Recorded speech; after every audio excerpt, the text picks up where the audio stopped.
Your name isn't on the will anymore, Gloria. My son. Brian's voice echoed through the crowded funeral parlor at my husband's memorial service, his words hitting me like a physical blow in front of 200 shocked guests. I was standing at the podium, my husband's eulogy trembling in my weathered hands, when my own son chose that moment, that sacred, final moment, to destroy me publicly. The microphone was still live. Every word carried to the back rows, where my university colleagues sat frozen in disbelief. The mayor of Salem, Oregon, stopped mid-conversation. Children stopped fidgeting. Even the funeral director's assistant dropped the guest book she was holding. "What did you just say?" I whispered, but the microphone amplified my broken voice to everyone in the room. Brian stepped forward, his face cold as January rain. "Dad changed his will last month. You get nothing. The house, the accounts, everything goes to us now. You're no longer the beneficiary of anything." My daughter-in-law Karen stood beside him with a satisfied smirk, her arms crossed like a bouncer blocking my way to my own husband's casket. Behind them, my other children, David and Susan, wouldn't meet my eyes, but their silence spoke volumes. At 85 years old, I had just been financially executed at my husband's funeral, in front of everyone who had ever respected me. The woman who had taught Shakespeare and Dickens for 30 years, who had raised 4 children and loved one man for 47 years, was being told she was worth nothing. But they had made one crucial mistake. They had no idea who they were really dealing with. The funeral director dimmed the lights for the final prayer. But I wasn't praying. I was planning. What they didn't know was that 3 months earlier, I had overheard a phone conversation that changed everything. I was bringing Robert his evening medication when I heard Brian's voice through the bedroom door. "Just get her to sign over power of attorney, Karen. Once Dad's gone, we can move her into that facility and sell the house. She won't even know what hit her." My hands froze on the doorknob. 47 years of marriage, 30 years of teaching, 4 children I had sacrificed everything for. And they were planning to warehouse me like an old piece of furniture. But let me tell you about the woman they underestimated. I wasn't just any professor. I was Dr. Gloria Mitchell, the woman who had single-handedly saved the University of Oregon's English department from budget cuts in 1998 by personally lobbying the state legislature. I was the professor who had turned down Harvard's offer in 1985 because I wouldn't abandon my students mid-semester. I was the mother who had worked 3 jobs to send Brian through law school, who had sold my grandmother's wedding ring to pay for David's medical degree. Robert and I hadn't just built a marriage. We had built an empire. The modest craftsman house on Maple Street? It was now worth $1.2 million in Salem's booming real estate market. The simple economics professor they thought they knew. Robert had been quietly investing our money for decades. We owned rental properties in Portland, stocks that had split multiple times, and a retirement account worth more than my children's houses combined. I had given them everything: my time, my energy, my own career advancement. When Brian's law firm almost went bankrupt in 2010, who co-signed his business loan? When David needed money for his practice's equipment, who refinanced our mortgage to help him? When Susan's husband lost his job during the recession, who paid their children's private school tuition for 2 years? Me, always me. But that phone conversation revealed the truth I had been blind to for years. My children didn't see a devoted mother. They saw a cash cow. They didn't see the woman who had graded papers until midnight to afford their college educations. They saw an obstacle between them and their inheritance. The cruelest irony? They thought I was weak because I had devoted my life to them. They mistook my love for stupidity, my sacrifice for weakness. What they failed to understand was that a woman who could command respect from teenage college students for 30 years, who could negotiate with university boards and state politicians, who could manage a household budget that put 4 children through private universities. That woman was not someone you want as an enemy. Robert passed away on a Tuesday morning in January, holding my hand, as snow fell outside our bedroom window. His last words were, "Take care of yourself, Gloria. Promise me." I promised, not knowing I would need to fight our own children to keep that promise. The funeral was set for Friday. I had 4 days to prepare. 4 days to show my children that the woman they planned to discard was about to become their worst nightmare. They thought they were inheriting a fortune. What they were about to inherit was a war. The first sign of their deception came the morning after Robert's death. I was still in my nightgown, sitting in our kitchen with untouched coffee growing cold, when Brian walked in without knocking. He had his briefcase with him and that predatory smile lawyers wear when they smell blood in the water. "Mom, we need to talk about some legal matters," he said, spreading documents across my kitchen table like he was dealing cards. "Dad's affairs need to be settled quickly. There are tax implications." Karen appeared behind him, clutching a manila folder. "Gloria, we know this is hard, but we need you to sign these papers today. It's just standard legal stuff, nothing complicated." I picked up the first document. Power of attorney. My hands didn't shake. Not yet. "Brian, why would I need to give you power of attorney? I'm perfectly capable of handling my own affairs." His smile faltered for just a moment. "Mom, you're 85 years old. You've been through a trauma. Dad always said I should help you with the business side of things when the time came." Lie number one. Robert had never said any such thing. "Besides," Karen added, her voice dripping with false sweetness, "wouldn't it be easier if you didn't have to worry about all these complicated financial decisions? You can focus on grieving while we handle everything else." I set down the document and looked at my son, really looked at him. This was the boy I had rocked to sleep during thunderstorms, the teenager I had helped with his college applications, the young man I had celebrated with when he passed the bar exam. When had he become this stranger sitting in my kitchen, trying to steal my life? "What exactly are you planning to handle for me?" I asked. Brian and Karen exchanged a glance. Strike two. "Well, this house is far too big for you now," Brian said, his voice taking on that patronizing tone he probably used with opposing counsel. "We think you'd be much happier in a senior living community. Safer. More appropriate for your situation." "My situation?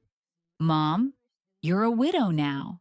You can't live alone in this big house. What if you fall? What if you forget to take your medication?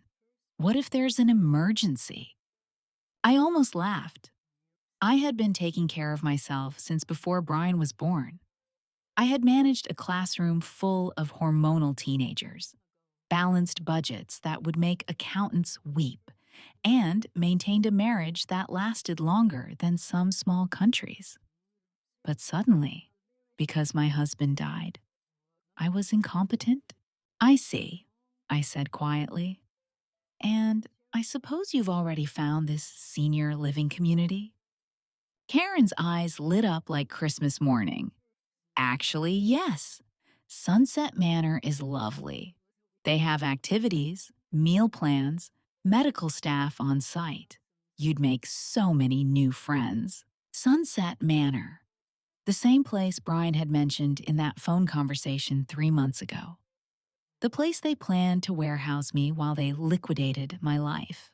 How thoughtful, I murmured. And the house? Well, obviously, it would need to be sold, Brian said, shuffling through more papers. The property taxes alone are becoming unmanageable. Plus, you'll need money for your care facility. It all works out perfectly. Perfectly for them, he meant. I stood up slowly, my coffee cup rattling against the saucer. Brian, I need some time to think about this. Losing your father has been overwhelming. Relief flooded his face. He thought I was capitulating. Of course, Mom. Take all the time you need. But maybe we could schedule a visit to Sunset Manor next week, just to look around?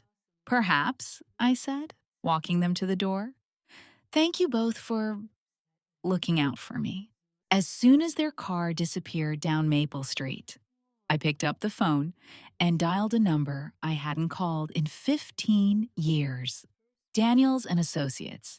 This is Martha Daniels speaking. Martha, this is Gloria Mitchell. I need to see you immediately. And Martha, bring everything we discussed about estate planning in 2008. It's time to activate our insurance policy. What my children didn't know was that Robert and I weren't just English and economics professors.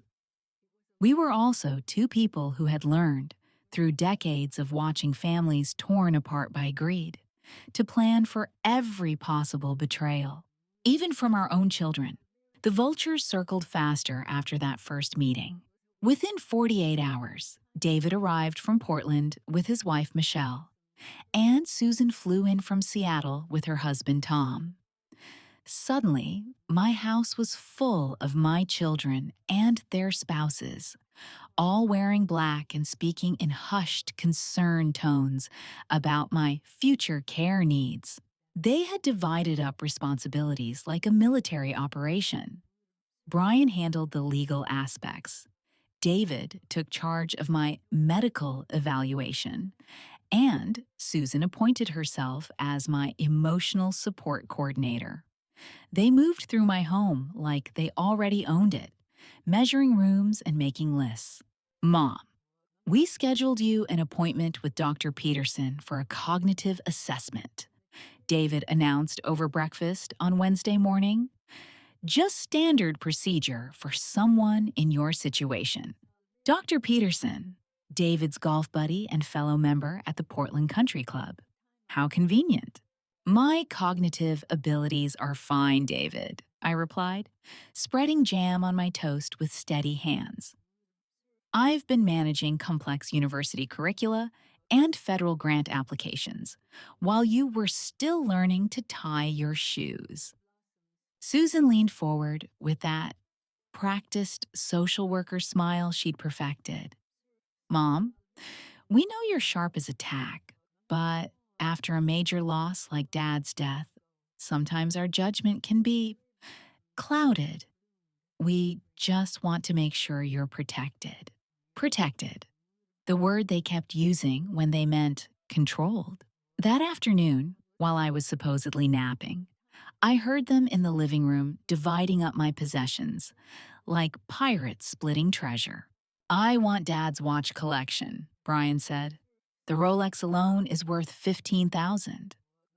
Fine, but I get Mom's jewelry, Susan countered. That pearl necklace from Grandma is an antique. What about the china cabinet? Michelle asked. Those pieces are Limoges. They'd look perfect in our dining room. Karen's voice cut through the discussion. Don't forget, the real prize is the house itself. Salem's market is hot right now. We could easily get 1.3 million, maybe more with the right staging. I lay in my bedroom, listening to my children auction off my life while I was still breathing. The woman who had rocked them through nightmares, who had sacrificed her career advancement to attend their school plays, who had mortgaged her future to pay for their educations. I had become inventory to be liquidated, but the worst was yet to come. Thursday morning, Karen cornered me in the kitchen while the others were out making arrangements. She poured herself coffee from the pot I'd made and sat down across from me with the familiarity of someone who already owned the place. "Gloria, I'm going to be direct with you," she said, her mask finally slipping. "You can make this easy, or you can make this hard. But either way, you're going to Sunset Manor after the funeral. Brian has power of attorney forms ready, and David has medical documentation stating you're unfit to live alone." My blood turned to ice. Medical documentation? But I haven't even seen Dr. Peterson yet. Karen smiled, a cold, calculated expression that made my skin crawl. "David has colleagues who understand the situation. Sometimes family has to make hard decisions for people who can't make them for themselves." "You're talking about fraud," I said quietly. "I'm talking about family taking care of family," she replied, but her eyes were dead. "You've had a good run, Gloria. 47 years in this house, a successful career, respect in the community. Most people would be grateful for what you've had. Now, it's time to step aside and let the next generation take over." She stood up, straightening her black dress like she was already dressed for my funeral instead of my husband's. "The moving truck comes Saturday morning. We've already reserved your room at Sunset Manor. Your things will be packed and sorted. We'll keep what's valuable and donate the rest. Simple and clean." I sat there in my own kitchen, in the house where I'd raised 4 children and loved one man for nearly 5 decades, listening to my daughter-in-law explain how I was going to disappear from my own life. But Karen had made one crucial error. She thought she was talking to a helpless old woman who would crumble under pressure. She had no idea she was talking to someone who had just spent the previous evening reviewing legal documents with Martha Daniels. Documents that would turn her perfect plan into her worst nightmare. The funeral was tomorrow, and I was ready. And that brings us back to that moment at the podium, with Brian's voice echoing through the funeral parlor. "Your name isn't on the will anymore, Gloria." The guests sat in stunned silence. Dr. Martinez from the Spanish department had her hand over her mouth.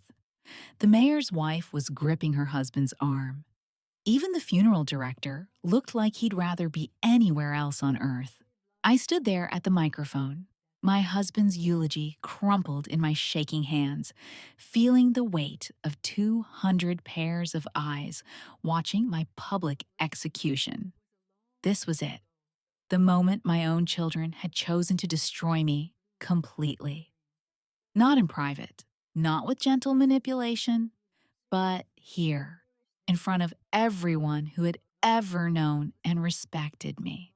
Brian stepped closer to the podium, his lawyer mask firmly in place. "I'm sorry you had to find out this way, Mom, but Dad made some changes to his estate planning in his final weeks. He was concerned about your ability to manage such a large inheritance." Gasps rippled through the crowd. Mrs. Henderson from the Faculty Wives Club actually stood up, looking ready to march out in protest. "That's enough," Dr. Franklin, the university president, called out from the back. "This is neither the time nor the place." "Actually," Brian interrupted, "this is exactly the right time. Mom needs to understand her new reality. She can't live in denial anymore." Karen moved to stand beside her husband, presenting a united front. "We've already made arrangements for Gloria's care. The house will be sold next month, and she'll be moving to an assisted living facility where she can get the help she needs." David and Susan remained seated but didn't object. Their silence was consent, and everyone in that room knew it. I felt something break inside my chest, not my heart, which had already shattered when Robert died, but something deeper. My faith in family, my belief that love meant anything to the people I had devoted my life to. The fundamental trust that children don't destroy their parents for money. You planned this, I whispered, and the microphone carried my words to every corner of the room. You planned to humiliate me at my husband's funeral. Brian's face was stone. We planned to be honest with you. It's time you accepted reality. That's when I saw her. Martha Daniels, sitting in the third row with a briefcase on her lap and the faintest smile on her face. She nodded at me, just once, but it was enough. I straightened up, my spine finding steel I didn't know I still possessed. You want to talk about reality, Brian? You want to do this here, in front of everyone? Then let's do this properly. I turned to address the crowd, my voice finding the authority that had commanded lecture halls for 3 decades. Ladies and gentlemen, I apologize for this unseemly display. My children seem to believe that their father changed his will to exclude me from our estate. A murmur ran through the crowd. Everyone knew how devoted Robert and I had been. They seem to think I'm incompetent to manage my own affairs. Despite having successfully taught at the university level for 30 years and managing our family's finances since before they were born. Brian's confident expression began to crack. Mom, please don't make this harder than it has to be. They seem to think, I continued, my voice growing stronger, that I'm some helpless old woman who will quietly disappear into a nursing home while they liquidate my life. I looked directly at Karen, whose smug smile was finally fading. But here's what they don't know. I turned to Martha Daniels. Martha, would you please join me? Martha stood up, her briefcase in hand, and walked to the front of the room. Every eye in the funeral parlor followed her. This is Martha Daniels, our family attorney, I announced. Martha, would you please tell my children what Robert and I actually did with our estate planning? Martha opened her briefcase and pulled out a thick document. Certainly, Gloria. Ladies and gentlemen, I hold in my hands the authentic last will and testament of Robert Mitchell, executed just last month in my office with proper witnesses and notarization. Brian's face went white. That's impossible. We have the real will. What you have, Martha said calmly, is a forgery. A rather poor one, I might add. Mr. Mitchell came to me in December because he suspected his children might attempt something like this. He and Mrs. Mitchell created what we call a trap will, a false document designed to expose anyone who might try to manipulate their estate. The room erupted in whispers. Karen grabbed Brian's arm, her knuckles white. The real will, Martha continued, leaves everything to Gloria Mitchell, as it always has. Furthermore, it specifically disinherits any beneficiary who attempts to contest the will, forge documents, or manipulate the testator's intentions. I looked at my children's faces, Brian's shock, Karen's fury, David and Susan's dawning horror, as they realized what they had just done to themselves.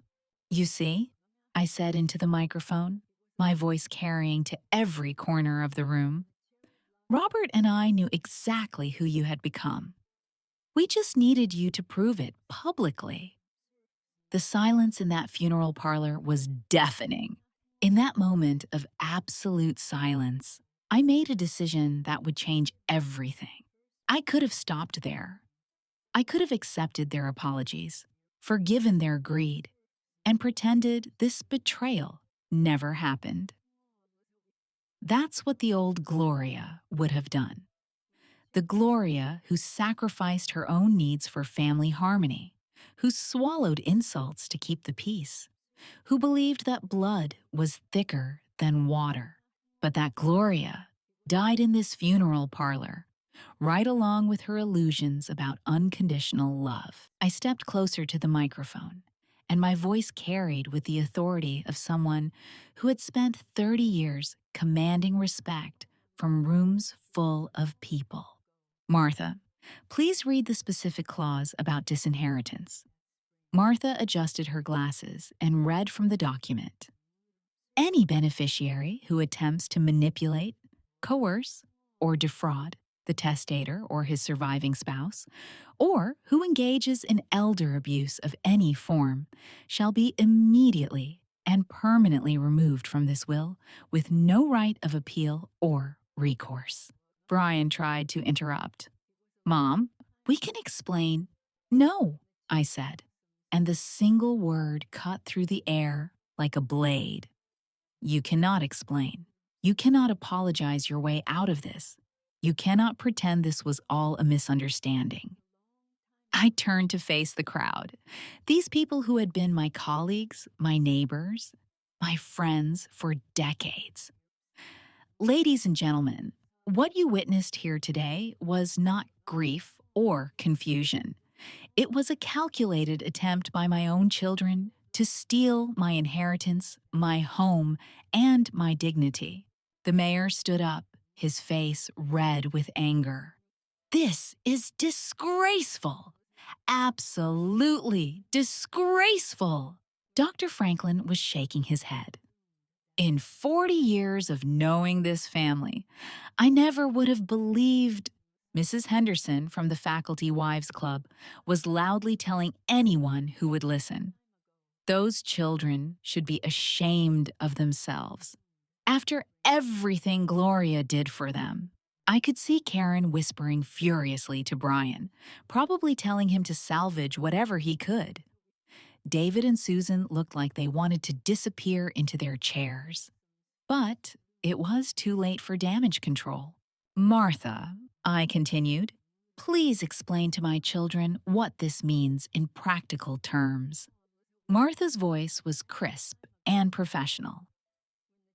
Brian, David, and Susan Mitchell, as well as their spouses who participated in this scheme, are now legally barred from inheriting any portion of the Mitchell estate.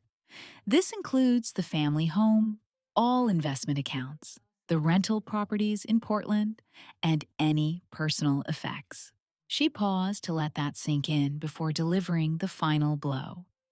Additionally, any financial assistance previously provided to them, including the business loan co-signed by Mrs. Mitchell, the mortgage assistance, and the educational funding, is now due in full within 30 days.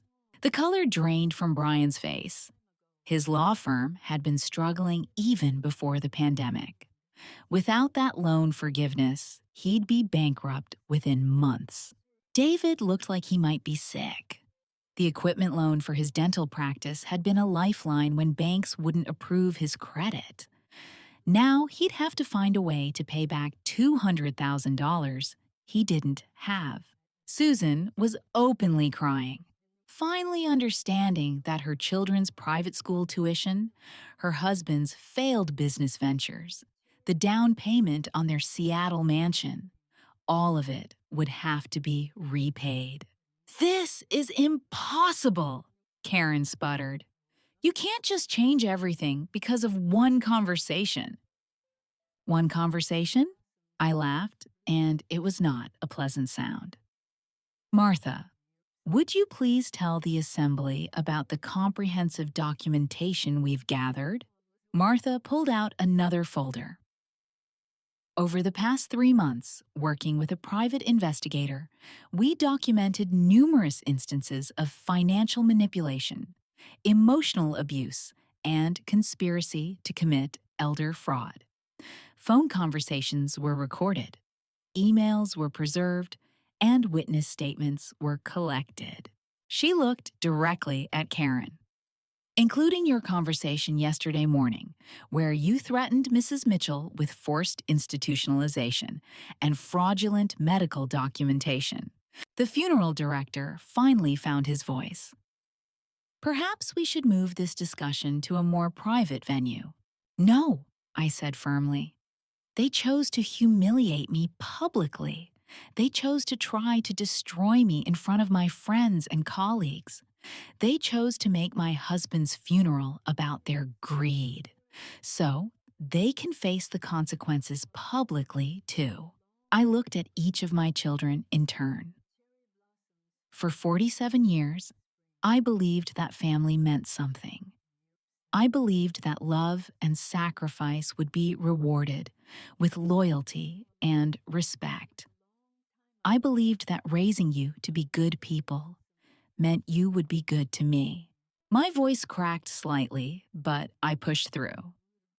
Today, you have shown me that I was wrong about everything. You have shown me that I am not your mother. I am an obstacle to your inheritance. You have shown me that I am not part of your family. I am a problem to be solved. I straightened my shoulders and looked out at the crowd of people who had come to honor my husband. So, I am making a new family. These people, my colleagues, my friends, my true family, they will inherit what you were meant to receive. The university will get our home to use as faculty housing. The Children's Hospital will get our investments. The Literacy Foundation will get our savings. Brian finally found his voice. Mom, please, you're being emotional. We can work this out. No, Brian, we cannot work this out. You have made your choice, and now I have made mine. I turned to Martha. Please file the disinheritance papers first thing Monday morning. And Martha, make sure the press release goes to the Salem Statesman. I want everyone in this community to know exactly what kind of people you raised. For the first time in my 85 years, I felt truly free. The aftermath was swift and devastating for them. By Monday morning, the Salem Statesman ran the story on the front page. University professor disinherits. Children after funeral parlor confrontation. The article included quotes from witnesses, details about the forged will, and a photo of me standing at the podium with Martha beside me. My phone rang constantly. Reporters, colleagues expressing support, former students sharing their shock and solidarity. The university president issued a statement calling my children's behavior a disgrace to the values this institution represents. But the real consequences were just beginning. Brian's law firm, already struggling financially, couldn't survive the scandal. When news broke that the senior partner had attempted to defraud his own elderly mother, clients began fleeing. The Oregon State Bar opened an ethics investigation. Within 2 weeks, he was forced to dissolve his practice and file for bankruptcy. Karen, who had worked as a real estate agent, found that her reputation in Salem's tight-knit community was destroyed overnight. No one wanted to work with someone who had orchestrated elder abuse. Her broker terminated her contract, citing conduct detrimental to the agency's reputation. David's dental practice faced similar fallout. Patients canceled appointments, insurance companies launched investigations into his ethics, and the dental board scheduled a formal hearing. The man who had planned to have me declared mentally incompetent was now fighting to keep his own professional license. Susan discovered that Seattle's tech community, despite its size, could be just as unforgiving. Her husband's startup investors pulled their funding after learning about the family scandal. Their children were quietly disinvited from birthday parties, and Susan found herself ostracized from the social circles she'd worked years to join. But the most satisfying consequence came from an unexpected source. 3 weeks after the funeral, I was organizing Robert's papers when Martha called with news that made me smile for the first time since my husband's death. Gloria, you're not going to believe this. The FBI is opening an investigation. The FBI? Apparently, your children's scheme involved wire fraud, conspiracy to commit elder abuse, and falsification of federal documents. The recordings we made of their conversations constitute evidence of federal crimes. I sat down heavily in Robert's favorite chair. Federal crimes? Brian crossed state lines to execute this plan. They used electronic communications to coordinate the fraud. And David's fake medical documentation violates federal healthcare regulations. The U.S. Attorney's Office is very interested in making an example of this case. Within a month, federal marshals arrived at each of my children's homes with search warrants. Computers were seized, phone records subpoenaed, bank accounts frozen. The investigation revealed a level of planning that shocked even me. They had been plotting my removal for over a year, carefully documenting my daily routines, researching commitment procedures, and even consulting with crooked administrators at nursing facilities. The trial became a sensation. Court TV covered it live. The media dubbed it the funeral parlor conspiracy, and legal experts used it as a textbook case of elder abuse prosecution. I testified for 2 days, walking the jury through 47 years of sacrifice, love, and ultimately betrayal. When I described hearing Karen threaten me in my own kitchen, several jurors were openly crying. Brian was sentenced to 5 years in federal prison and ordered to pay $800,000 in restitution. Karen received 3 years and was permanently barred from real estate licensing. David lost his dental license and got 2 years in minimum security. Susan, who had played a smaller role, received probation and community service. But her husband's business ventures collapsed under the weight of legal fees and social stigma. But the most poetic justice came from the community itself. Salem is a small city where reputation matters. Within months, my children discovered what it meant to be truly alone. Former friends crossed the street to avoid them. Their children faced bullying at school from classmates whose parents had heard the story. Restaurants found reasons to lose their reservations. Banks suddenly couldn't approve their loan applications. They had tried to make me invisible, and instead, they had made themselves pariahs. Meanwhile, my life blossomed in ways I never expected. The university invited me to endow a chair in Robert's name, funded by our estate. The Children's Hospital named a wing after us. The Literacy Foundation that received our investment accounts began sending me photos of children learning to read, with books purchased by our donation. I kept the house on Maple Street, but it no longer felt like a mausoleum of memories. Instead, it became a gathering place for my real family, colleagues, neighbors, former students who visited regularly. I started hosting literary salons in the living room where Robert and I had shared so many quiet evenings. Dr. Martinez organized a group of retired faculty who met weekly for discussions about everything from Chaucer to contemporary poetry. Mrs. Henderson and the faculty wives adopted me as their honorary president, and I found myself busier than I'd been in years. Most importantly, I discovered that I didn't need my children's approval to be whole. For the first time in my adult life, every decision I made was mine alone.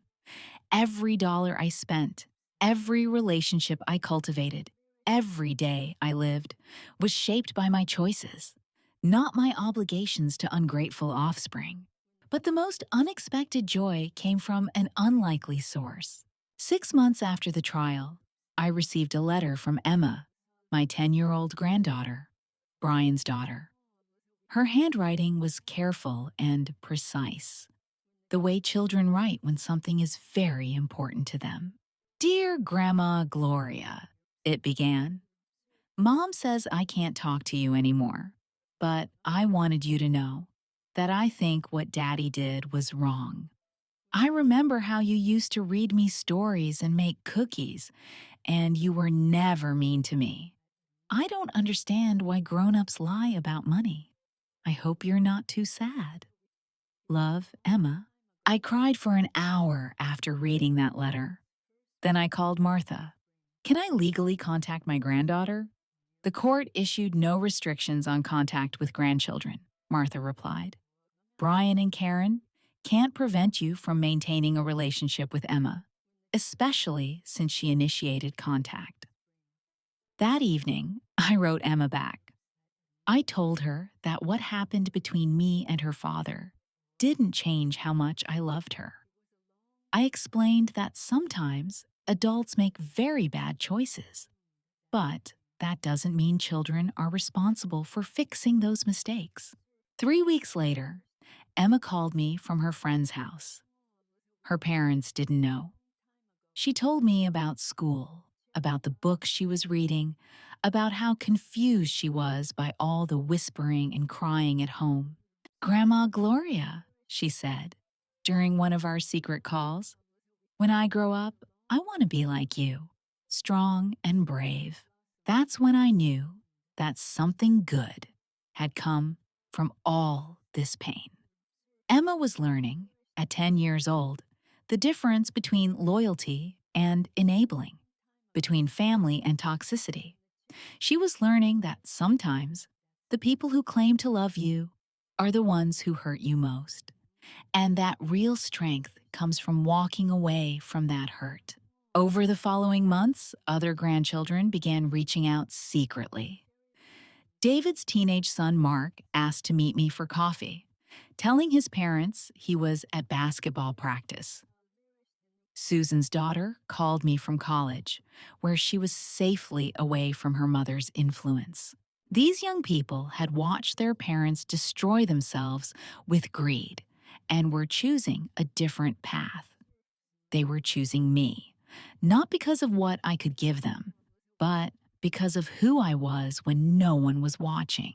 I started a small scholarship fund for my grandchildren who wanted to attend college without their parents' financial manipulation. The fund was managed independently, ensuring that Brian, David, and Susan could never touch it. But perhaps the most healing change was learning to travel again. Robert and I had always planned to see Europe together after his retirement, but his heart condition had made long flights impossible. Now, with my newfound freedom and financial independence, I booked a month-long trip to England, visiting the places where my favorite authors had lived and written. I stood in Jane Austen's parlor at Chawton, walked through the Bronte parsonage in Haworth, and sat in the garden where Virginia Woolf wrote her masterpieces. For the first time in decades, I felt connected to the dreams I'd had as a young woman. Before marriage and children had redirected my energy toward serving others. When I returned to Salem, I was different. The colleagues and friends who gathered at my literary salons noticed it immediately. I spoke with more authority, laughed more freely, and showed a confidence that seemed to glow from within. Gloria, you seem like a woman who's finally learned to put herself first, Dr. Martinez observed during one of our weekly poetry discussions. She was right. I had learned to say no without explanation. I had learned to spend money on things that brought me joy rather than things that kept peace. I had learned that being alone was better than being with people who diminished me. I had learned that the mother who sacrifices everything for her children often ends up with children who value nothing. Most importantly, I had learned that it's never too late to become the person you were meant to be before other people told you who you should be instead. 2 years after Robert's funeral, I was sitting on my wraparound porch with my morning coffee, reading the newspaper just as Robert and I had done for decades. But now, instead of sharing the news with a beloved partner, I was savoring the solitude that had become my greatest pleasure. The autumn leaves were turning golden on Maple Street, and I could hear children walking to school, their voices bright with possibility. It was the kind of peaceful morning that Robert and I had dreamed of sharing in our retirement years. The doorbell rang, interrupting my reverie. Through the window, I saw a young woman I didn't recognize, holding a small child's hand. When I opened the door, I realized it was Jessica, David's wife, whom I hadn't seen since the trial. "Mrs. Mitchell," she said quietly, "I know I have no right to be here, but I need to tell you something." I studied her face. She looked tired, older than her years, and there was something broken in her eyes that hadn't been there before. The little boy beside her, my grandson Tyler, now 4 years old, peeked at me shyly from behind her leg. "What is it, Jessica?" "David and I are getting divorced," she said simply. "The trial, the investigation, losing his practice. It destroyed something in him. But that's not why I'm here." She took a breath before continuing. "I'm here because I need you to know that what happened at the funeral was wrong. What David did, what they all did, it was unforgivable. And I need you to know that Tyler and I were never part of it." I looked down at my grandson, who was now smiling at me tentatively. "Tyler, do you remember Grandma Gloria?" He nodded solemnly. "Mommy showed me pictures. She said you make the best cookies." Despite everything, I laughed. "Would you like to come in and have some cookies? I think I have some in the kitchen." As Jessica and Tyler settled at my kitchen table, the same table where Karen had threatened me 2 years earlier, I realized how much had changed. The house that had once felt like a battlefield now felt like a sanctuary. "Mrs. Mitchell," Jessica said, as Tyler munched on chocolate chip cookies, "I want you to know that I'm going back to school to become a nurse. Tyler and I are starting over, and we're doing it without any help from David or his family." "That's very brave of you," I said, and I meant it. "I learned something from watching what happened to you," she continued. "I learned that family isn't just about blood relations. It's about who shows up when you need them, who treats you with respect, who sees your worth even when you can't see it yourself." She was right, of course. The people who had shown up for me after the funeral weren't my biological children. They were my colleagues, my neighbors, my former students. They were the chosen family I had built through years of teaching, friendship, and genuine care for others. After Jessica and Tyler left, I sat in my living room surrounded by the books Robert and I had collected over nearly 5 decades together. On the mantelpiece sat photos of our wedding, our early years teaching, the trips we'd taken before his health declined. But now, there were new photos too. Pictures from my trip to England, snapshots from literary salon gatherings, images of the scholarship recipients who wrote to thank me for their opportunities. The woman in these recent photos looked different from the one in the older pictures. She stood straighter, smiled more confidently, and looked directly at the camera instead of slightly to the side, as if she had finally learned that she deserved to take up space in the frame. I thought about the journey that had brought me to this moment. The pain of discovering my children's betrayal had been excruciating, but it had also been liberating. For the first time in my adult life, I had been forced to choose between being liked and being respected, and I had chosen respect. The consequences of that choice had been severe for my children, but they had been transformative for me. I had learned that the love of someone who tries to control you isn't really love at all. I had learned that being alone with dignity is infinitely better than being surrounded by people who diminish you. Most importantly, I had learned that it's never too late to set boundaries, demand respect, and refuse to accept treatment that doesn't honor your worth. My phone rang, pulling me from my reflections. It was Emma, now 12, and allowed to call me openly after Karen had been forced to move back to her parents' house following her divorce from Brian. Grandma Gloria! I got accepted to the advanced English program at school. The teacher said I write really well, and I told her, "It's because you taught me to love books." I smiled, feeling that familiar warmth that comes from knowing you've made a difference in someone's life. That's wonderful, sweetheart. Are you still writing in that journal I sent you? Every day. And Grandma? I've been thinking about what happened with Daddy and everyone. I understand it better now that I'm older. What do you understand? I understand that you didn't abandon us. You protected yourself. And you taught us that people have to earn respect, even if they're family, especially if they're family.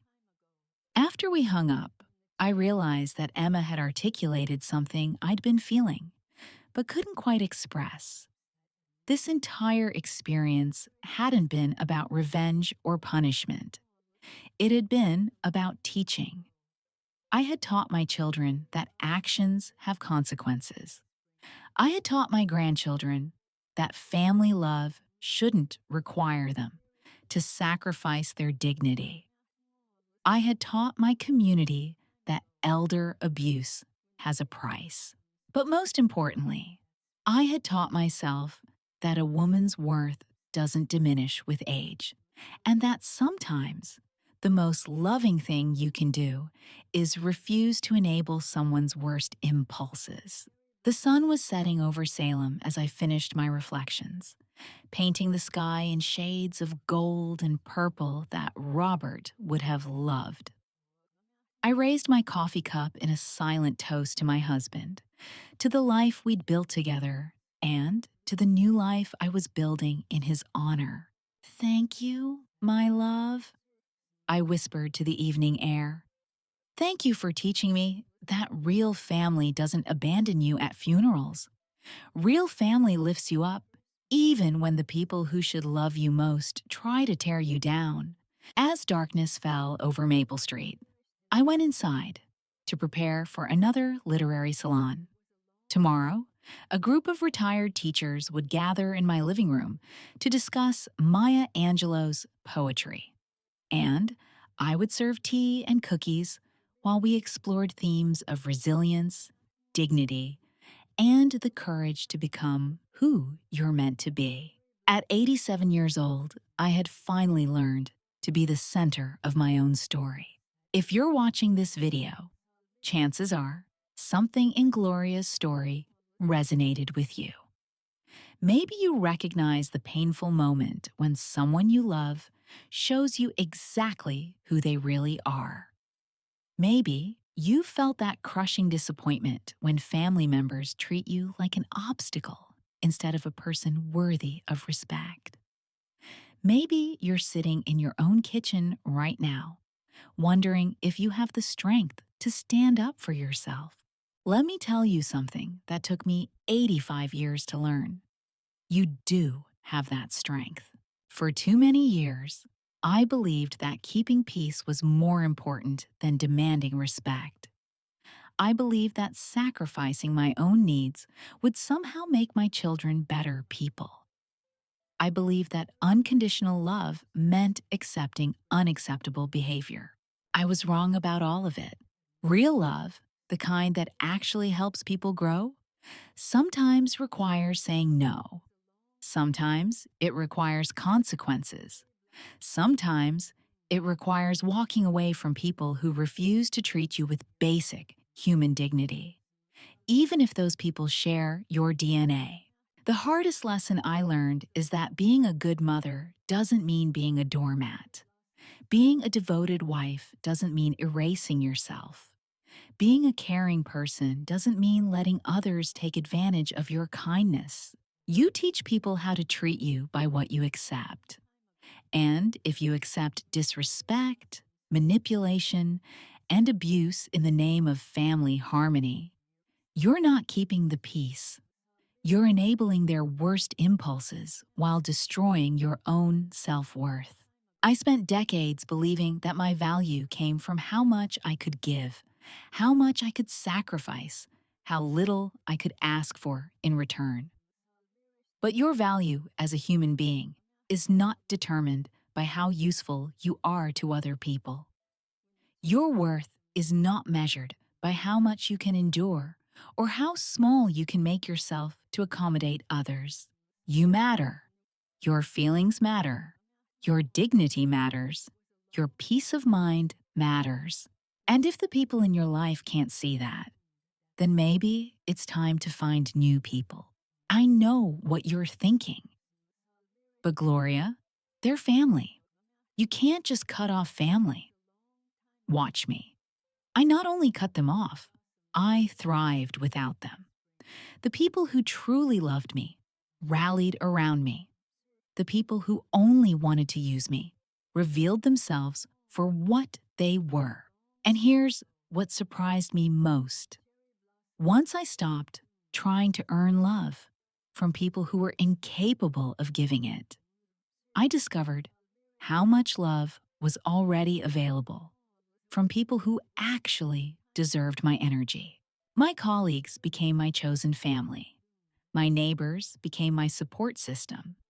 My former students became the children who actually appreciated what I had given them. The grandchildren who reached out to me became proof that goodness can emerge even from toxic family systems. You don't have to set yourself on fire to keep other people warm. You don't have to shrink yourself to make room for people who don't value you. You don't have to accept cruelty in the name of family loyalty. If you're in a situation where people are taking advantage of your kindness, manipulating your love, or treating you like you're disposable, please hear this. It's not too late to change the script. It's not too late to demand better. It's not too late to walk away. I was 85 years old when I finally learned to put myself first, and it was the most liberating decision I ever made.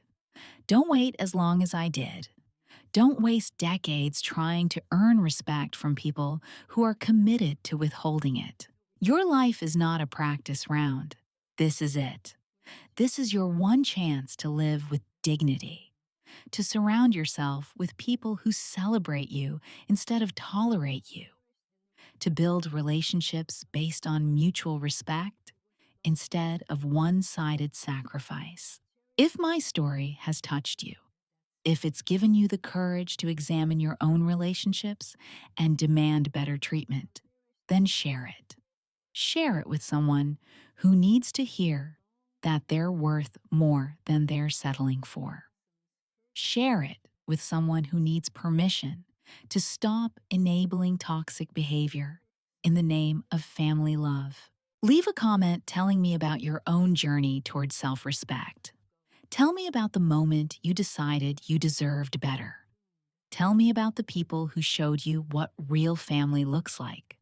The chosen family that lifts you up instead of tearing you down.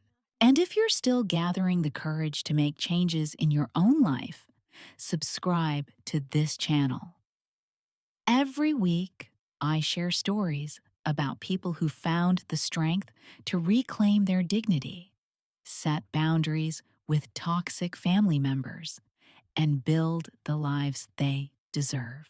Remember, you are not responsible for other people's feelings about your boundaries. You are not obligated to set yourself on fire to keep someone else warm. You are not required to accept disrespect in the name of family loyalty. You are worthy of love that doesn't require you to diminish yourself. You are worthy of relationships that add to your life instead of draining it. You are worthy of people who see your value, even when you're not being useful to them. Real family doesn't abandon you at funerals. Real family doesn't steal your inheritance while you're grieving.